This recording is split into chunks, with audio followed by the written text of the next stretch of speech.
좋은 아침입니다. 오늘 말씀은 누가복음 23장 22절에서 25절입니다. 빌라도가 세 번째 말하되 이 사람이 무슨 악한 일을 하였느냐? 나는 그 죽일 죄를 찾지 못하였나니 때려서 놓으리라 한데 저희가 큰 소리로 재촉하여 십자가에 못 박기를 구하니 저희의 소리가 이긴지라. 이에 빌라도가 저희의 구하는 대로 하기를 언도하고 저희의 구하는 자 곧 밀란과 살인을 인하여 옥에 갇힌 자를 놓고 예수를 넘겨주어 저희 뜻대로 하게 하니라.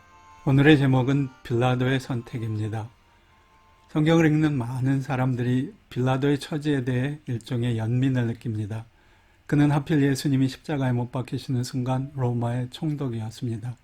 그는 제사장들과 율법사들이 죄 없는 주님을 공모해서 죽이려 한다는 사실을 알고 세 번이나 주님을 놓아주려고 시도했습니다. 그렇지만 그는 마침내 저를 못 박으라는 군중들의 외침에 굴복하고 맙니다.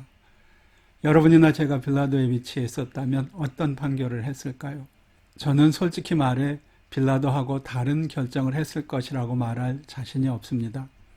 그래서 저는 가끔 그런데 왜 우리는 신앙 고백을 할 때마다 예수님께서 본디오 빌라도에게 고난을 받으셨다고 고백을 하는가 하는 의문을 갖곤 합니다.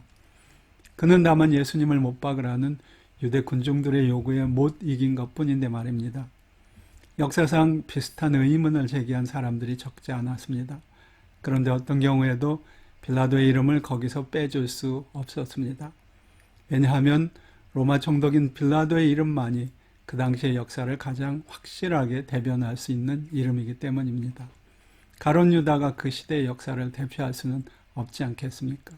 그것이 바로 권세를 가진 사람이 져야 할 역사적 부담입니다. 그러나 예수님이 본디오 빌라도에게 고난을 받으셨다고 하는 데는 또 다른 이유가 있습니다. 실제로 이것이 훨씬 더 중요한 이유입니다. 빌라도는 주님의 십자가 사건을 다루면서 자신의 정치적인 입지를 실체적인 진실보다 먼저 고려했습니다.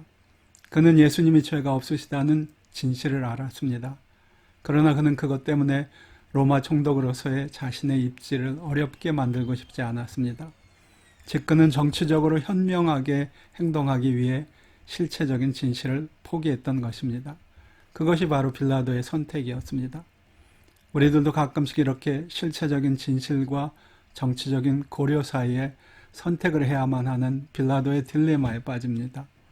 그런 상황에서 빌라도처럼 선택을 하는 그리스도인들을 저는 적지 않게 보아왔습니다. 부끄럽지만 제게도 그런 과오가 있을 것입니다. 그럼 이제 어떻게 해야 할까요? 우리가 다시 똑같은 선택이나 딜레마에 빠진다면 이번만큼은 빌라도처럼 선택하지 말아야 할 것입니다. 정치적인 타산이 아닌 진리에 따라 선택할 수 있기를 바랍니다. 그러기 위해 우리는 주님의 십자가를 날마다 똑바로 바라보며 살아야 할 것입니다. 한순간의 편리를 위해 영원히 함께할 주님 앞에 부끄러운 선택을 하지 않기 위해서입니다.